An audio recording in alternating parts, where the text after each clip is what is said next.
One moment here, we'll go ahead and get started. You will now be going to your conference. This conference is being recorded. Lecture mode on. Ladies and gentlemen, please stand by and welcome to the discussion on the impact of the Anti-Immigrant government on midterm elections, the Latino labor and civil rights organization. At this time, all participants are in a listen-only mode. Later, there will be an opportunity for questions and comments, and instructions will be given at that time. As a reminder, this conference call is being recorded. I would now like to turn the call over to our host, John Loretto. John, please go ahead. Thank you very much for coming this morning. My name is John Loretto. I am the director of the Arizona Donor Collaborative and have helped with the Latino voter engagement programs here in Arizona. We'd like to thank you all for coming to this national convening of Latino organizations. Today we have the Latino Victory Foundation, the National Education Association, the Mexican American Legal Defense and Education Fund, the Labor Council for Latin American Advancement, and the National Hispanic Leadership Agenda, who have sponsored this event to commemorate the passage, the 20th anniversary of the passage of Proposition 187 in California. As you all know, Proposition 187 being passed in California was a turning point for Latino political empowerment in California, and it was the catalyst for a dramatic increase in voter registration and ultimately voter participation in California. Here in Arizona, we have a similar situation with the passage of Senate Bill 1070 in 2010. 1070 in 2010, much like California, was the catalyst for organizations, Latino engagement organizations in Arizona, to really get the ball rolling and registering a ton of Latino voters. Since 2010, there has been a dramatic uptick in voter participation. We have signed up 190,000 Latinos on the permanent early voting list. In 2012, Latinos were 16% of the electorate in Arizona, yet they were 18% of the people who actually voted. They actually overperformed. We expect that uptick to continue this year with all of the voter participation programs that are running here in Arizona with One Arizona, the Latino Voter Engagement Table. I would like to introduce first the president of the National Education Association, Lily Eskelsen García. Buenos dias. Buenos dias. Yes, I don't know how many of you had time to watch the news last night. My husband lives in Juarez, and it was on the news in Juarez, a debate, a Senate debate between Tom Tillis and Senator Hagan in North Carolina, where Tom Tillis, the Republican, explained why the good senator was responsible for threatening our country with Ebola by not closing the border in Mexico. Okay, let's just take a moment to let that one sink in. It is so clear that even though we are celebrating the 20th anniversary, did I say celebrating? Commemorating the 20th anniversary of this wake-up call of Prop 187 in California, the strategy of those who are fighting immigrants is the same. Their strategy is fear. We'll take whatever issue will make people tremble, and that is their strategy. I was talking with someone who used the term illegal, and I said, whoa, do you understand how offensive that is? He said, well, they're here, and they're illegal. I said, you know what? Bank robbers are illegal, mass murderers. The only infraction of the law, the civil law, where you label someone with this word is if they're here without the proper documents. Why would they use this word? Because the term illegal makes you afraid. When you have things like Prop 87 and again, what's happening here in Arizona, or you can go to Alabama, or you can go to dozens of other states that are throwing out these fearful laws. They want the fear to go both ways. I'm a teacher. I'm a teacher in my bones. I taught for 20 years elementary schools. I taught in homeless shelters. I taught in suburbs. And more of my students would come in speaking Spanish. More and more of the communities would be full of this, of my mother's culture. They would come in shy, and they would come in frightened.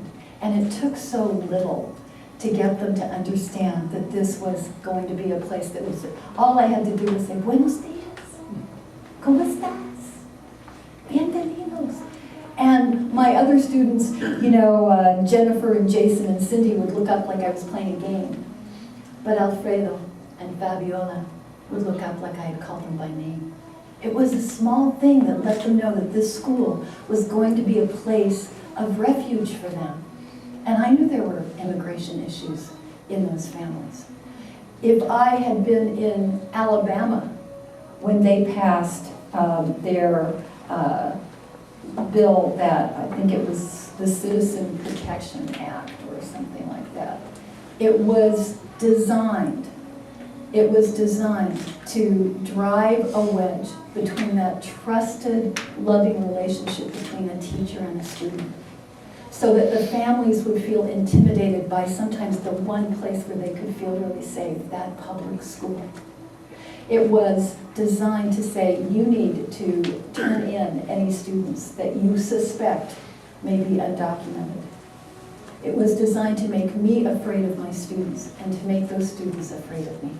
I am so proud to be president of the National Education Association, because in every single case where these kinds of laws poke out their ugly little hateful heads, my members, my educators, my associations, like the Arizona Education Association here, like the California Teachers Association, like the Alabama Education Association, we have stood up, we have taken them to court, we have taken to the streets. We will protect our students at all costs. They have a strategy, and it's fear. We have a strategy too, and it's hope. It is hope, and it's building bridges, and it's making connections in la comunidad. And we will prevail. Hope is stronger than fear. I'm Lily Eskelsen García. I'm a teacher, I'm an NEA teacher, and I am very proud to be a part of this wonderful cause of making sure that all students, all families, and every community is protected, respected, and that school is tierra sagrada, that is holy ground, and that no one will ever come in and try and separate education from students, from their families. Y mil gracias por esta oportunidad. Thank you.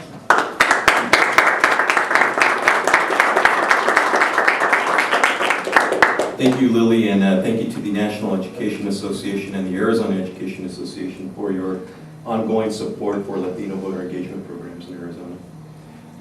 Next up, we have Andrea Miller, the Executive Director of CAUSA. Good afternoon. Thank you so much for having me. I am joining you all the way from Portland, Oregon today.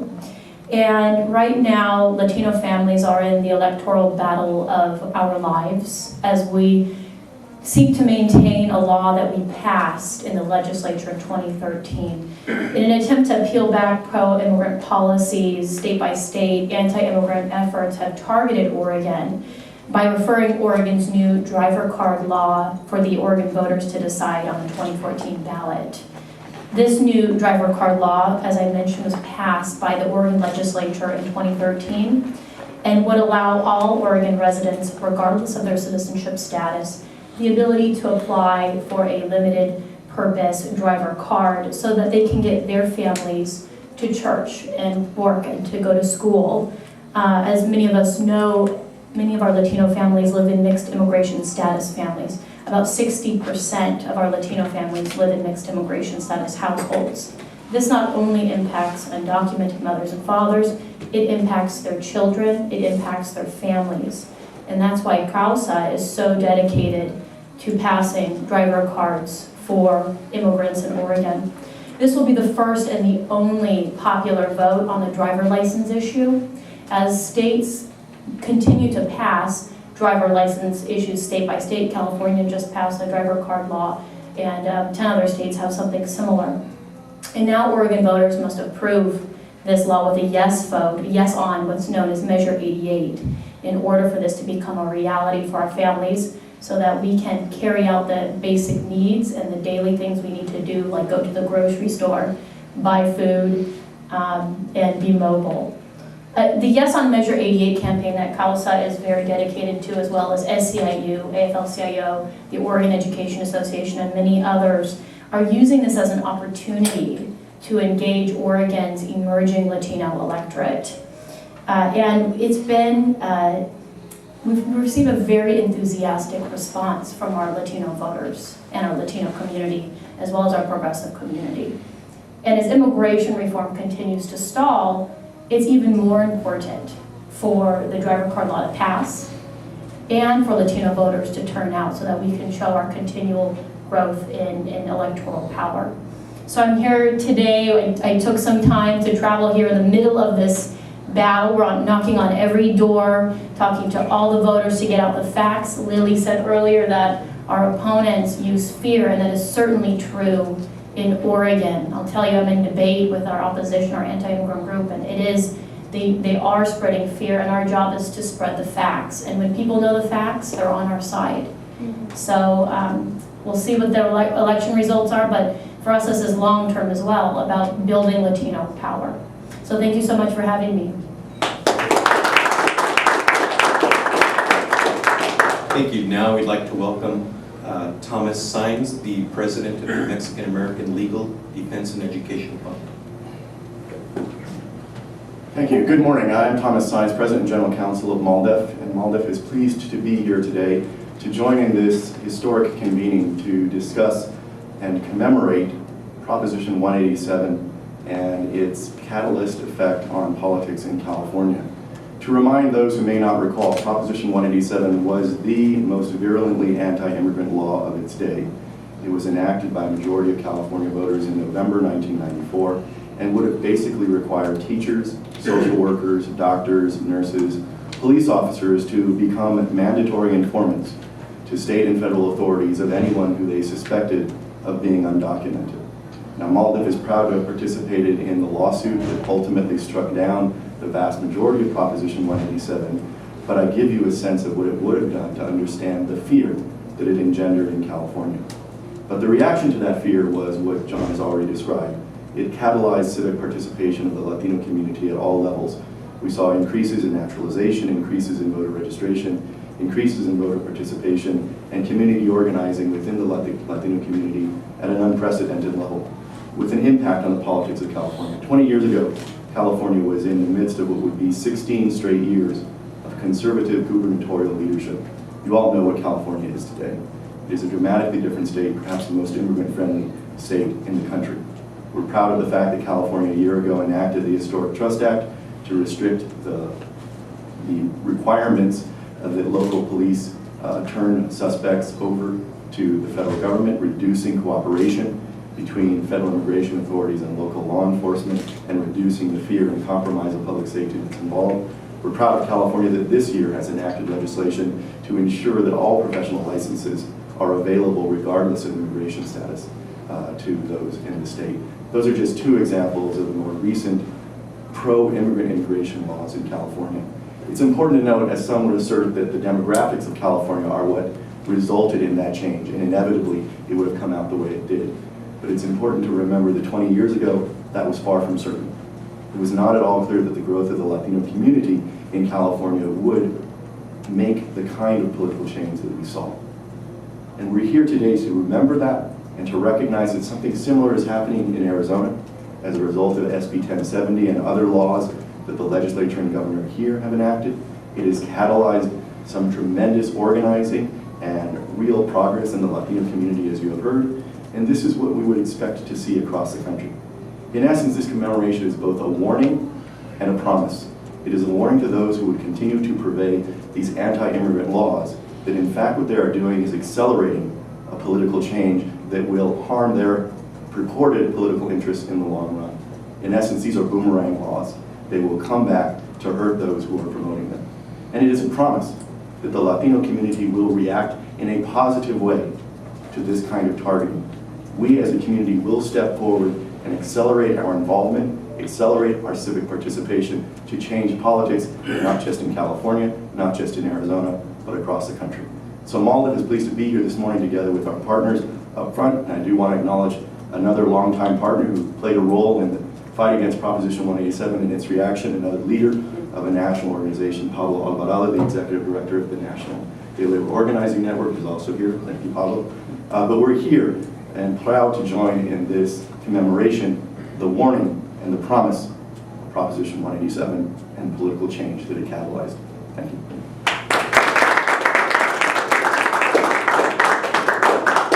Next, please welcome Hector Sanchez, the president of the National Hispanic Leadership Agenda and the Labor Council for Latin American Advancement. Muchas gracias y buenos días. It's just a great honor to be here in this room in such a unique occasion. This year is unique in a number of different ways. In two positive, very good elements of historical contributions to the advancement of the national agenda of minorities is the commemoration of the Civil Rights Act and the Voting Rights Act. So very important historical pieces of legislation that move us in a positive direction. But it's also, like my colleagues say, a year of anniversary of a horrible piece of legislation, Proposition 187 in California. So convening with important national Latino voices, national Latino organizations, and national structures to come together to Arizona, and the symbolism that is behind coming to Arizona, like Tom said, with SB 1070, a piece of legislation that represents so much from the negative point of view that started a national space for a number of states to create similar anti-immigrant pieces of legislation that are at the same time anti-Latino. This is a space for us to take a step back and reflect on what is the impact that all these horrible pieces of legislation are having in the Latino community.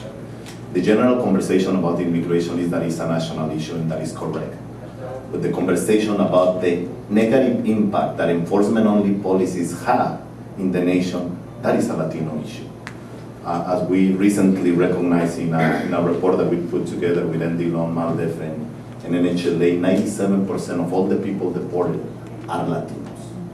The quality of life of the Latino community overall is being totally negatively affected. We analyze the long-term impact that it has on poverty, the long-term impact that it has in the quality of education of our children, the long-term impact that it has on our families. And today we know, according to research that we have in LACLA, that Latino workers in the nation, due to all these anti-immigrant pieces of legislation and enforcement-only policies, we are the most vulnerable workers in the nation. We have the highest levels of death and injuries at work, the highest levels of wage theft, and for the case of Latinas, which is the worst case in the nation, they are the most vulnerable. Latinas have the biggest wage theft in the nation. They make almost half of the salary, 55 cents per every dollar. For women, we still have a horrible gap, which is 77 cents. That is the reality of where we are as a community today, and that's why we're here, to really recognize the implications that all these horrible pieces of legislation have in our community, but at the same time to propose and continue organizing. I think a lot of spaces and the positive news coming out of these conversations is that we have seen fantastic elements of organization that the nation probably hasn't seen since the civil rights movement in the 1960s. People coming together for a cause, people coming together to say enough is enough, people organizing around common issues. When was the last time we had in the nation kids believing in a cause and putting their life on the line saying, I believe in a cause and deport me, but I'm gonna be moving in this direction. And those are beautiful elements of organizing that we've seen in grand part because of these situations happening in the nation. And the response to all these attacks is with no doubt civic participation. Now more than ever, the Latino community has to come in record numbers to really show the importance of the Latino vote. At a time when we are under attack, we need to say enough is enough, and we need to select good people to Congress to have better voices overall. And also, all the analysis of public service. Latinos are the most underrepresented group in the three most important tables in the nation. In the federal government, we're the most underrepresented group at 8%. We're one of the most underrepresented groups when it comes to presidential appointments. Only 1 year ago, we didn't have a single Latino in the most important table, which is the presidential cabinet. Today, we've been pushing for 3, and we have 3 Latinos. And the other one is Latinos in politics. We are the most underrepresented group. We don't have enough Latinos running for office, and in the case of Latinas, it's even worse. So it's important for us to come together with all these great national voices, great national infrastructures, to say we recognize the challenges, but we're going to move forward with an agenda, a more aggressive agenda, and an organized agenda for having a better nation, and obviously defend the Latino community. Muchas gracias.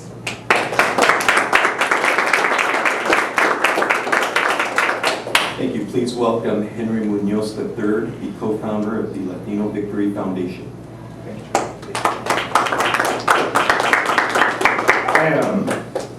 I still wonder sometimes what I'm doing or what I've done to be able to stand here at a moment like this with these heroes who have been every day spending their lives to change the condition of our lives and our community, but I'm going to enjoy it.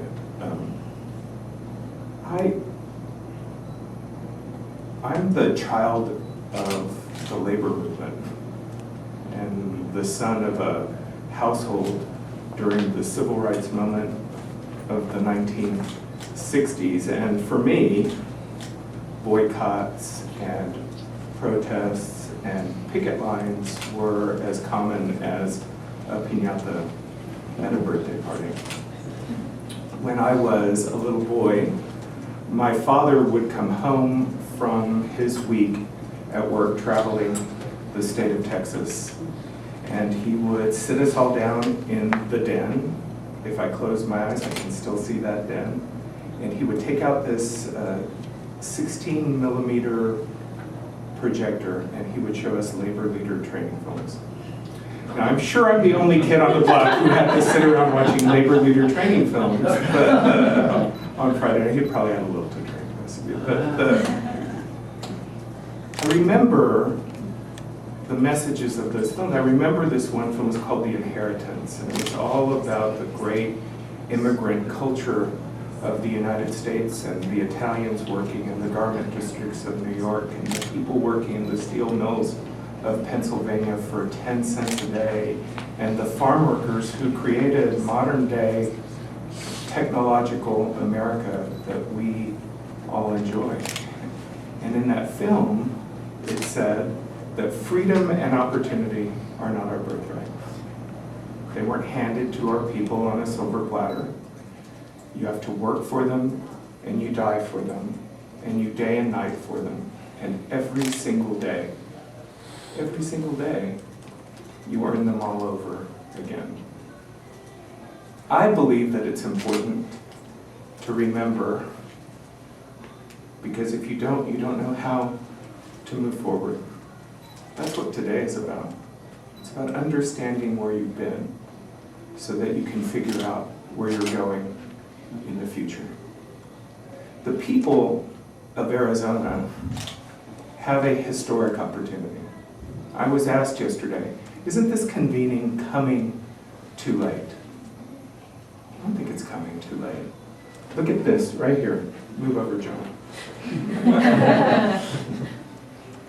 Given the shift in the population of the United States, there are only 8 of us who have been elected to statewide office.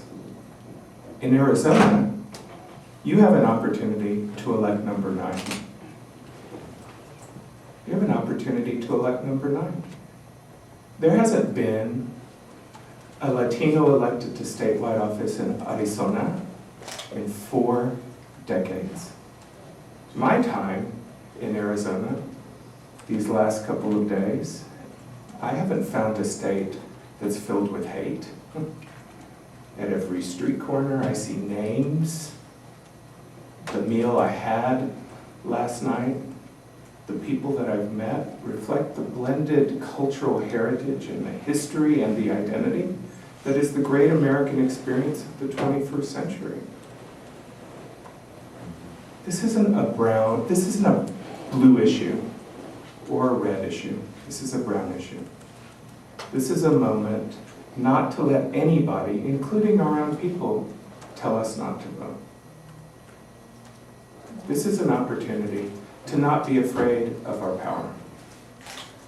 This is an opportunity to recognize that demography is not destiny, that we have to organize ourselves and contribute to ourselves and vote for ourselves.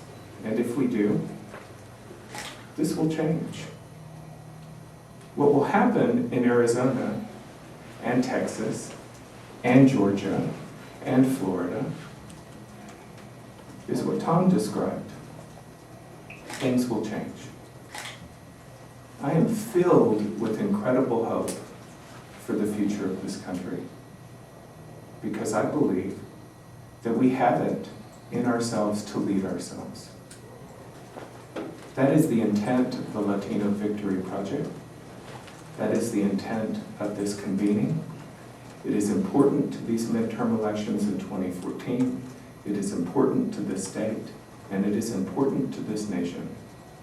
Not just today, but in the future, because we are the future. Thank you all for being here.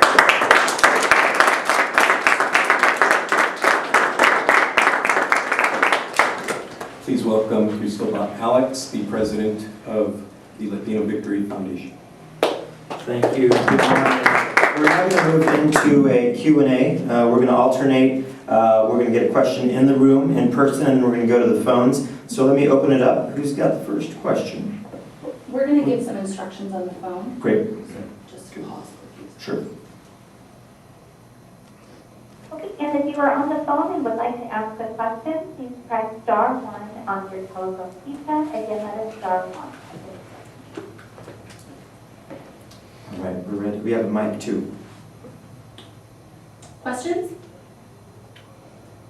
I guess my question would be, we talked a lot about the 2012 election and how that was a really big indicator of how the Latinos could come out and vote and be represented.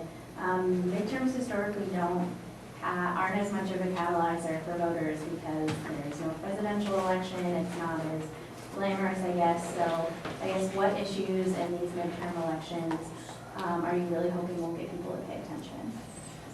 I'm going to have John come up and talk about that in Arizona, and then we'll go to Lily to talk about what's happening on the national level. In Arizona, we have a unique situation. We did not have an active presidential campaign during 2012 here in Arizona. This year, we have statewide races all hitting at the same time. Because of that, there's more activity here in Arizona than there was in 2012. So from a political activity perspective, there's more going on here right now than there was in 2012. Also, Latino voter engagement organizations are putting more feet on the ground right now. There is more of an effort today than there was in 2012 and more than there was in 2010. So there has been a steady increase in infrastructure building around getting the Latino vote out. So we do not expect that organic drop-off to happen like it typically does in other places. We have more activity going on right now than we've ever had before, and we expect that to be reflected in Latino turnout. And being a union, the National Education Association is able to take part in politics, make actual recommendations. And most of our organizations up here are informational organizations and can't actually give you a specific recommendation. We're absolutely free to do that, and we do. Because you don't have a presidential race this year, we are looking at governance races. We are looking at legislative races. And we are making things like voter suppression a key issue. That, as they were saying, the boomerang, effect. When someone tries to take away your right to vote, your access, when you have the right to vote, it will boomerang. There will be people that will show up simply because they're going to show someone who's trying to take away their right to vote, that they will exercise it. Of course, a very big issue for us is education issues. English language learner issues, bilingual education, but also affordable college. Things that we're looking at the equity issue. So many people have wrapped their entire, on both sides of the aisle, their entire worlds around hitting a cut score on a standardized test. I will give you my standardized test speech another day. It does disproportionately hurt English language learners. It hurts students that don't have the same opportunity to learn. There are people in communities that have so much and other people in communities that have so little. We want to focus on the equity issue. Why is it that all children don't have what they need to succeed in school, including affordable college? So what we're going to be doing is report cards for legislators, for governor's races, for senator and congressional races, and we will be letting people know how folks are treating our minority communities, our most vulnerable, marginalized communities, because those are the students that need so much. And we're making the connection that politics and these politicians are why we have or don't have what you're going to find in a school. And we're going to be reaching out to families, to churches, to civil rights groups, service groups. We know that even though we have 3 million NEA members in virtually every voting district in this country, that we can't do it by ourselves. We have to bring our families, our circle of influence, and the families that we serve. So we'll be giving them the information that they need to make the right choices. Thank you. Such an important question. I want to just pause for a minute to see if anybody else wants to offer any additional thoughts on that. I do. Please. And then we're going to go to the phone. I think it's important to recognize that as important as 2012 was, and pundits almost universally across the country, of course, acknowledged the impact of the Latino community, because that was a story that had occurred in the past as well. The Latino vote was also decisive in 2008. And I note, particularly in regard to this year, that in 2010, if you recall what was happening, there was a wave of Tea Party candidates across the country that were winning. That wave ended in the West. And it ended in the West because of the Latino vote. So even in 2010, the Latino vote was decisive in determining who would be in charge of the United States Senate, for example, because of the impact on individual senatorial races. So I think that because of the work of folks up here, folks in this room, folks in rooms like this across the country, focusing on the issues, including some of the issues that are on the ballot, like the Oregon measure that you've heard about, there will be a decisive Latino vote impact yet again in 2014. Thank you. Let's have another question in the room here. We've answered all the questions. That's good. Anybody on the phone with a question? No, but I think we're going to wrap up and do Spanish language interviews directly following the press conference. So we'll do Spanish questions and Spanish answers.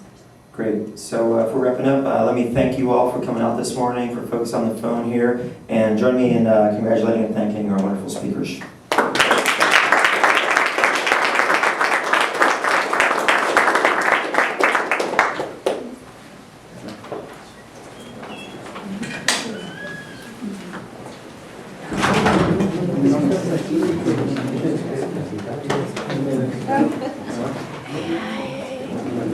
Gracias.